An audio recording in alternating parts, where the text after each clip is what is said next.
ಮುಸ್ಲಿಮರಿಗೆ ಹಂದಿ ಕಂಡ್ರೆ ಆಗೋದಿಲ್ಲ. ಯಾಕ್ರಿ ಅಂತ ಕೇಳಿದ್ರು. ಅವ್ರು ಬಹಳ ಚೆನ್ನಾಗಿ ಹೇಳಿದ್ರು, ನಾವ್ ಹೆಂಗ ಹೊಡಿತೀವೋ ಅವು ಹಂಗ ಹೊಡಿತಾವ. ಒಂದೇ ಸಲ 20 ಮಕ್ಕಳಾಗ್ಬಿಡ್ತಾವ. ಅದಕ್ಕೆ ಸಿಟ್ಟು.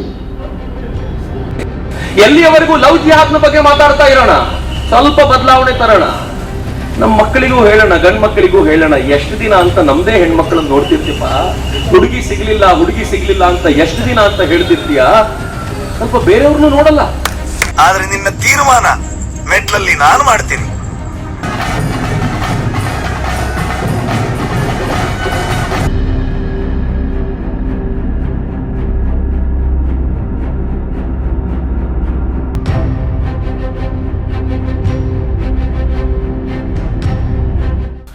ಹಲೋ, ನಮಸ್ಕಾರ ಸ್ನೇಹಿತರೆ. ಇವತ್ತು ನಾನು ವಿಶ್ವದ 8ನೇ ಅದ್ಭುತಗಳಾದ ಕರ್ನಾಟಕ ರಾಜ್ಯದ ಮಹಾನ್ ಚೇತನಗಳಾದ ಮಹಾನ್ ವ್ಯಕ್ತಿಗಳಾದ ಸತ್ಯಸಂಧರಾದ ಶಾಂತಿ ಪ್ರೀತಿಯ ಹರಿಕಾರರಾದ ಶಾಂತಿ ನೊಬೆಲ್ ಪ್ರಶಸ್ತಿ ಪಡೆಯಲು ಎಲ್ಲ ರೀತಿಯಲ್ಲೂ ಅರ್ಹರಾಗಿರುವಂತಹ ಚಕ್ರವರ್ತಿ ಸೂಲಿಬೆಲೆ ಅವರು ಹಾಗೂ ಪ್ರಮೋದ್ ಮುತಾಲಿಕ್ ಅವರ ಬಗ್ಗೆ ಮಾತನಾಡ್ತಿದ್ದೀನಿ. 2 ಕಾನ್ಸೆಪ್ಟು.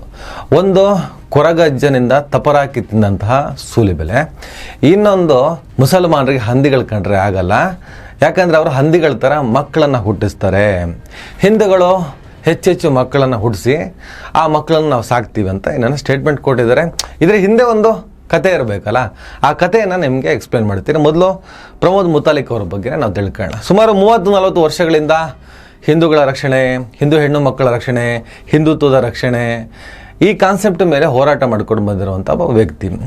ಕರ್ನಾಟಕ ರಾಜ್ಯದಲ್ಲಿ ಸದಾ ಹಿಂದೂ ಮುಸ್ಲಿಂ ಅಂತೇಳಿ ಕೋಮು ಸಾಮರಸ್ಯವನ್ನು ಕದಡುವುದರಲ್ಲಿ ನಿಸ್ಸೀಮರಾಗಿರುವಂತಹ, ಇಷ್ಟು ವರ್ಷಗಳ ಕಾಲ ತಾನೊಬ್ಬ ಮಹಾನ್ ಹೋರಾಟಗಾರ ಅಂತ ಹೇಳಿಬಿಟ್ಟು ಬಿಂಬಿಸಿಕೊಂಡರೂ ಕೂಡ ಯಕಶ್ಚಿತ್ ಗ್ರಾಮ ಪಂಚಾಯತಿ ಅಧ್ಯಕ್ಷ ಕೂಡ, ಯಕಶ್ಚಿತ್ ಗ್ರಾಮ ಪಂಚಾಯತಿ ಸದಸ್ಯ ಕೂಡ ಆಗಲು ಯೋಗ್ಯತೆ ಇಲ್ಲದ ಅಥವಾ ಯೋಗವಿಲ್ಲದ ಒಬ್ಬ ವ್ಯಕ್ತಿ.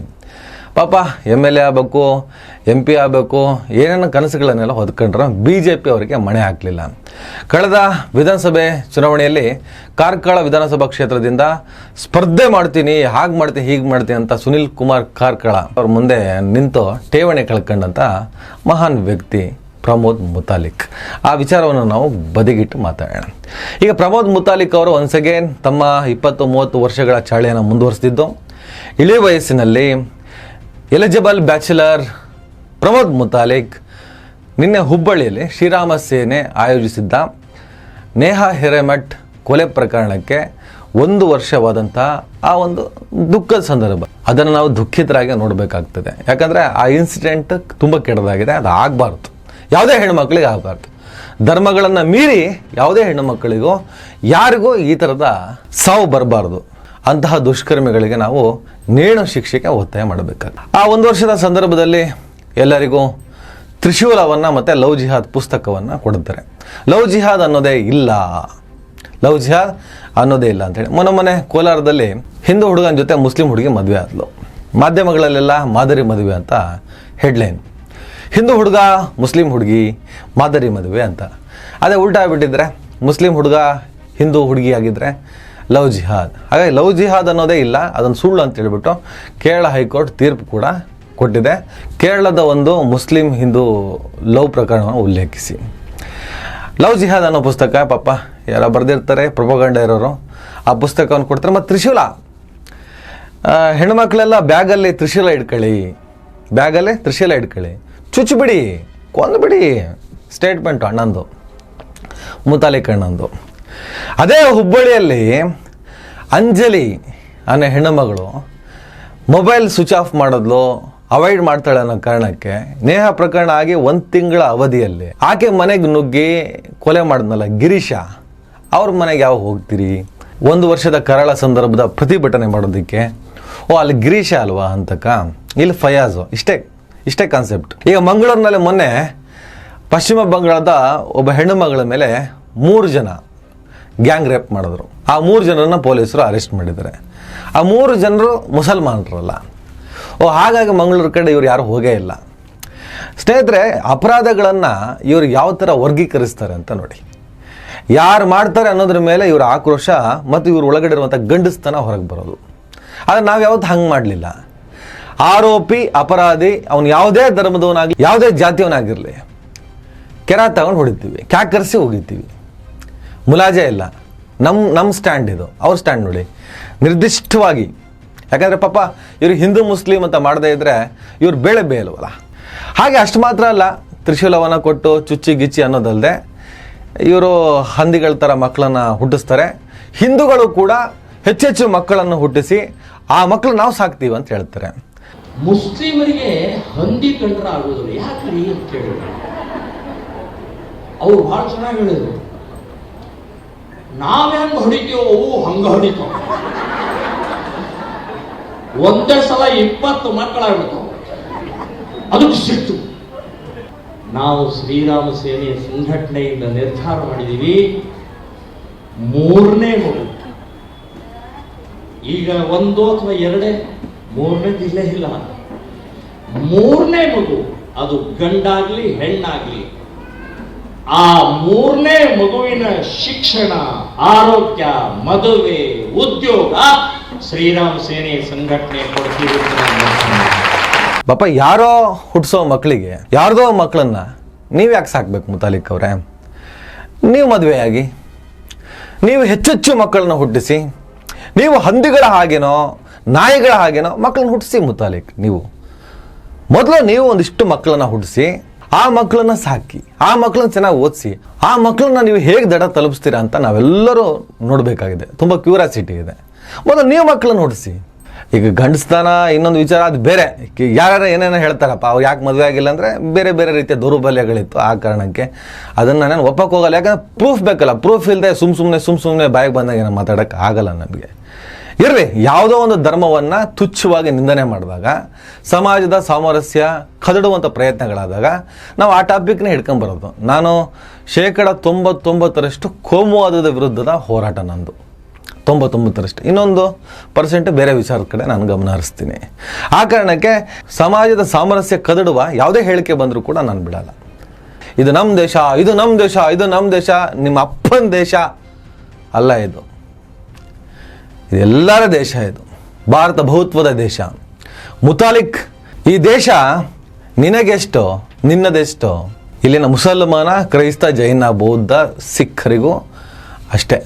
ಇಲ್ಲಿ ನಿನಗೆ ಹೇಗೆ ಬದುಕುವ ಹಕ್ಕನ್ನು ನನ್ನ ದೇಶದ ಕಾನೂನು ಕೊಟ್ಟಿದೆಯೋ ಹಾಗೆ ಎಲ್ಲರಿಗೂ ಕೂಡ, ಎಲ್ಲ ಧರ್ಮದವರು, ಎಲ್ಲ ಜಾತಿಯವರು ಕೂಡ ಅಷ್ಟೇ ಹಕ್ಕನ್ನು ಕೊಟ್ಟಿದೆ.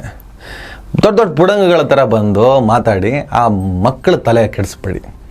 ಆ ಯುವಕರಿನ್ನು ನಿರುದ್ಯೋಗ ಬಾಧೆಯಿಂದ ಬಳಲ್ತಾ ಇರ್ತಾರೆ ಎಷ್ಟೋ ಮಕ್ಕಳು. ಅವ್ರ ಬದುಕನ್ನು ಕಡ್ಕೋಬೇಕಾಗಿದೆ. ಸುಮ್ಮನೆ ದಾರಿ ತಪ್ಪಿಸಿ ಬಾಯಿಗೆ ಬಂದಾಗ ಮಾತಾಡೋದಲ್ಲ. ತಾಕತ್ತಿದ್ರೆ ನೀವು ಮಕ್ಕಳನ್ನ ಹುಡಿಸಿ, ಗಂಡಸಾಗಿದ್ದರೆ ನೀವು ಮಕ್ಕಳನ್ನ ಹುಡಿಸಿ, ಹಿಂಗೂ ನೀವು ತಗೋಬೋದು. ಆ ಮಕ್ಕಳನ್ನ ನೀವು ಯಾವ ಥರ ಓದಿಸ್ತೀರಾ, ಯಾವ ಥರ ಬೆಳೆಸ್ತೀರ ನೋಡೋಣ. ಅದಾದ್ಮೇಲೆ ಇನ್ನೊಬ್ರು ಸಲಹೆ ಕೊಡಿ. ನೀವು ಮಕ್ಕಳನ್ನ ಹುಡಿಸಿ ನಾನು ಸಾಕ್ತೀವಿ, ನೀವು ಯಾರು ಸಾಕಕ್ಕೆ? ಅವ್ರ ಮಕ್ಕಳನ್ನ ಅವ್ರು ಸಾಕ್ತಾರ್ರಿ. ಆ ತಾಕತ್ತಿಲ್ಲದೆ ಅವರು ಮಕ್ಕಳನ್ನ ಹುಡ್ಸಲ್ಲ. ಆ ಸಾಬ್ರಾಗಲಿ, ಹಿಂದೂಗಳಾಗಲಿ, ಯಾವುದೇ ಧರ್ಮದನಾಗಲಿ, ನೀವ್ಯಾರು ಸಾಕಕ್ಕೆ? ಅವ್ರ ಮಕ್ಕಳಿಗೆ ತ್ರಿಶೂಲ ಕೊಡೋ ಬದಲು ಒಂದು ಪೆನ್ನು, ಪುಸ್ತಕ ಕೊಡ್ರಿ, ಬದುಕನ್ನು ಕಟ್ಕೋತಾರೆ. ನಾಳೆ ಅವ್ರಿಗೆ ಏನೇ ಆಘಾತಗಳಾದರೂ ಕೂಡ ಆ ಪೆನ್ನು, ಪುಸ್ತಕವೇ ಅವ್ರ ಕೈ ಹಿಡಿಯೋದ್ರಿ. ಕಾನೂನು ರೀತಿಯಲ್ಲಿ ಹೋರಾಟ ಮಾಡೋದಕ್ಕೆ ಅವ್ರ ಲಾಯರ್, ಅವ್ರ ಜಡ್ಜ್ ಏನೋ ಒಂದು ಆಗ ಹೋಗ್ತಾರ್ರಿ. ಪೊಲೀಸು, IPS ಏನೊಂದು ಆಗ್ತಾರ್ರಿ. ತ್ರಿಶೂಲ ಕೊಟ್ಟರೆ ಹೋಗಿ ಚುಚ್ತಾರಂತ ಇಟ್ಕೊಳ್ಳಿ, ಚುಚ್ಚಿಸ್ಕೊಂಡು ಸತ್ತೋಗ್ತಾನೆ. ಚುಚ್ಚಿದವ್ರಿಗೇನೋ ದೇವಸ್ಥಾನ ಕಟ್ತಾರ, ಇಲ್ಲ ದೊಡ್ಡ ಪ್ರತಿಮೆ ನಿರ್ಮಿಸಿ ಪೂಜೆ ಮಾಡ್ತಾರ, ಜೈಲಿಗೆ ಕಳಿಸ್ತಾರೆ. ಯಾರು ಹೋಗೋದು ಜೈಲಿಗೆ? ತ್ರಿಶೂಲ ಕೊಟ್ಟ ನೀವಲ್ಲ, ತ್ರಿಶೂಲ ತೆಗೆದುಕೊಂಡು ಹೋಗಿ ಚುಚ್ಚಿದವರು. ಆವಾಗ ನೀವೆಲ್ಲಿರ್ತೀರಿ? ಕಂಡರ ಮಕ್ಕಳನ್ನು ಸಾಕ್ತೀವಿ ಅಂತ ಡೈಲಾಗ್ ಹೊಡ್ಕೊಂಡು, ಕಂಡು ಮಕ್ಕಳಿಗೆ ತ್ರಿಶೂಲ ಹತ್ಯಾರಗಳನ್ನು ಕೊಟ್ಟು ಕೊಲೆ ಮಾಡಿ ಚುಚ್ಚಿ ಅಂತ ಹೇಳಿಬಿಟ್ಟು ಪ್ರವೋಕ್ ಮಾಡಿಕೊಂಡು ಏನು ಮಾಡ್ತಿದೆ ಸರ್ಕಾರ? ಒಂದು ಸುಮೋಟ ಕೇಸ್ ಹಾಕ್ಬಿಟ್ಟು ಒಳಗೆ ಹಾಕೋದಲ್ಲ, ಸುಮ್ಮನೆ ಕೇಸ್ ಆಗಲ್ಲ, ಸುಮ್ಮನೆ ಪುಕ್ಸಟ್ಟೆ ಕೇಸ್ಗಳು ಹಾಕ್ಬಿಟ್ಟು ಸ್ಟೇಷನ್ ಬೆಲ್ ಕೊಟ್ಟು ಕಳಿಸೋದಲ್ಲ. ಬೇರೆ ಯಾರಾದರೂ ಮಾತಾಡೋದು ಬಿಟ್ಬಿಡ್ತೀರಾ? ಯಾರು ದೊಡ್ಡ ಪುಡಂಗಗಳು ಇವರೆಲ್ಲ. ದೇವರು ಧರ್ಮದ ಹೆಸರಿನಲ್ಲಿ ಏನೆಲ್ಲ ಸ್ಟೇಟ್ಮೆಂಟ್ ಕೊಡ್ತಾರೆ. ಮಕ್ಳ ಕೈ ತ್ರಿಶೂಲ ಕೊಡೋದಂತೆ, ಚುಚ್ಚು ಅಂತ ಹೇಳೋದಂತೆ, ಕಣ್ ಧರ್ಮದ ಕಡೆ ಬೊಟ್ಟು ತೋರಿಸಿ ಹಂದಿ ಥರ ಮಕ್ಕಳು ಹುಟ್ಟಿಸ್ತಾರೆ, ಹಾಗೆ ಹೀಗೆ ಅಂತ ಹೇಳೋದು. ಇವ್ರಿಗೆ ಆ ತಾಕತ್ತಿಲ್ದಿದ್ರು. ಫಸ್ಟ್ ಇಂಥವ್ರನ್ನೆಲ್ಲ ಅರೆಸ್ಟ್ ಮಾಡಿ ಒಳಗೆ ಹಾಕಿ, ಆಮೇಲೆ ನೋಡೋಣ. ಇನ್ನು ಚಕ್ರವರ್ತಿ ಸೂಲೆಬೆಲೆ ಅವರು, ಇವರು ಕೂಡ ಏನು ದ್ವೇಷದ ಭಾಷಣ ಮಾಡೋದ್ರಲ್ಲಿ ಕಡಿಮೆ ಇಲ್ಲ, ಅದ್ರಲ್ಲಿ ತುಂಬ ಫೇಮಸ್ ಇದ್ದಾರೆ. ಮತ್ತು ಇಡೀ ಕರ್ನಾಟಕ ರಾಜ್ಯ ಅವರನ್ನು ಸತ್ಯಸಂಧ, ಸತ್ಯವನ್ನಲ್ಲದೆ ಬೇರೇನು ಹೇಳದಂತಹ ಮಹಾನ್ ವ್ಯಕ್ತಿ ಅಂತಲೇ ಬಣ್ಣಿಸ್ತಾರೆ. ಅದಕ್ಕೆ ಹೇಳಿದೆ ಜಗತ್ತಿನ 8ನೇ ವಂಡರ್ಗಳಿವರೆಲ್ಲ ಅಂಥೇಳಿ.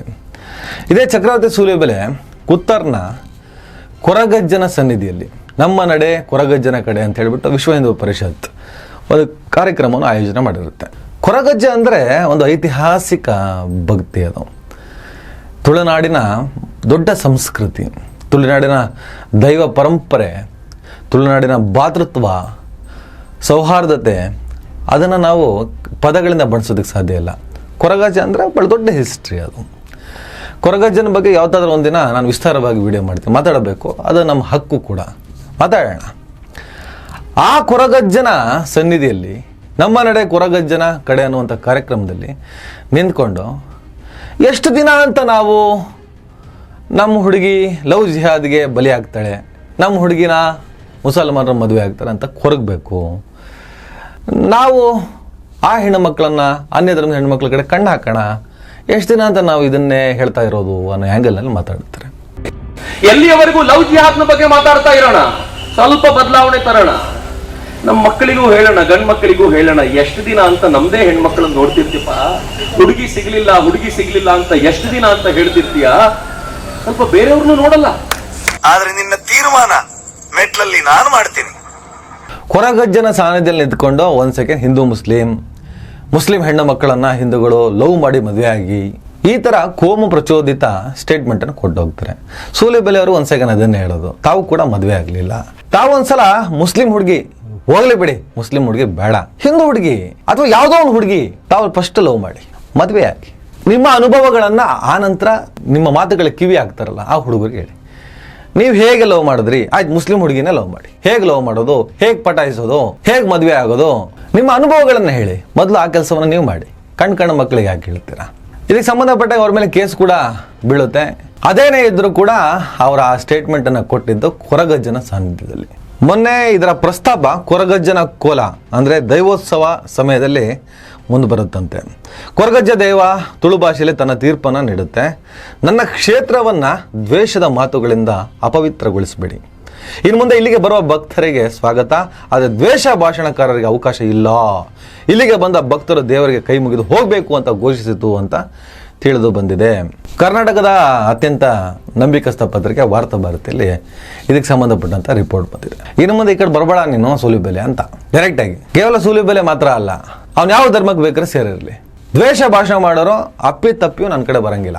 ಎಲ್ಲ ಭಕ್ತರಿಗೂ, ಅವ್ನು ಯಾವುದೇ ಧರ್ಮದವನಾಗಿರಲಿ, ಎಲ್ಲ ಭಕ್ತರಿಗೂ ಸ್ವಾಗತ, ಬಂದು ಹೋಗಲಿ. ಅವರು ದ್ವೇಷ ಭಾಷಣ ಮಾಡೋರು ಬರಬಾರ್ದು ಅಂತ ನಾವು ಇದನ್ನೇ ಹೇಳ್ತಾ ಇದ್ವಿ. ಈ ದ್ವೇಷ ಭಾಷಣ ಮಾಡಿರೋ ದೇಶಕ್ಕೆ ಅಪಾಯ, ದೇಶಕ್ಕೆ ಮಾರಕ ಅಂತ ಮೊದಲಿಂದನೇ ಹೇಳ್ತಾ ಬಂದಿದ್ದೀವಿ ನಾವು. ನಮ್ಮ ಮಾತು ನಿಮ್ಮಲ್ಲಿ ಕೆಲವರಿಗೆ ಕಾಂಗಿ, ಗುಲಾಮ, ಸಾಬ್ರು ಪರ, ಪಾಕಿಸ್ತಾನ ಪರ ಏನೋ ಮಾತಾಡ್ತೀರಾ. ಈಗ ದೈವ ಕೊರಗಜ್ಜನ ಹೇಳ್ತಲ್ಲ, ಕೊರಗಜ್ಜನ ಸ್ಟೇಟ್ಮೆಂಟ್ ಕೊಡ್ತಲ್ಲ, ನೀವು ನಂಬುವ ದೈವವೇ ಕೊಡ್ತಲ್ಲ, ಈಗೇನು ಹೇಳ್ತೀರಿ? ಶಂಖದಿಂದನೇ ತೀರ್ಥ ಬರಬೇಕಾ? ಬಂತು, ಇದು ಬಂದ ಮೇಲೂ ಕೂಡ ಇದನ್ನು ಒಪ್ತಿರೋ ಇಲ್ವಾ? ಹಾಗಾದರೆ ದೈವ ಸಂದೇಶಕ್ಕಿಂತ ಈ ಪುಂಗ್ಲಿ ಸಂತತಿಗಳ ಸಂದೇಶಗಳು ನಿಮಗೆ ಹಿತವಾದರೆ ನೀವೇನು ಬೇಕಾದ್ರೆ ಮಾಡ್ಕೊಳ್ಳಿ, ಮಿಕ್ಕಿದ್ದು ನಿಮಗೆ ಬಿಟ್ಟಿದ್ದು. ವಿಶ್ವದ 8ನೇ ವಂಡರ್ಗಳ ಮ್ಯಾಟ್ರ್ ಇಷ್ಟೇ. ನಮಸ್ಕಾರ. ದಯವಿಟ್ಟು ಎಲ್ಲರೂ ಈ ಚಾನಲ್ನ ಸಬ್ಸ್ಕ್ರೈಬ್ ಮಾಡಿ. ನಿಮ್ಗೆ ಇಷ್ಟ ಆದರೆ ಈ ಚಾನಲ್ಗೆ ಜಾಯ್ನ್ ಆಗಿ. ಈ ವಿಡಿಯೋ ಇಷ್ಟ ಆದರೆ ದಯವಿಟ್ಟು ಎಲ್ಲರೂ ಶೇರ್ ಮಾಡಿ. ಸ್ವತಂತ್ರ ಪತ್ರಿಕೋದ್ಯಮವನ್ನು ಬೆಂಬಲಿಸಿ. ನನ್ನ ಯುಕ್ತಿಗೆ ನಿಮ್ಮ ಶಕ್ತಿಯೇ ಶ್ರೀರಕ್ಷೆ.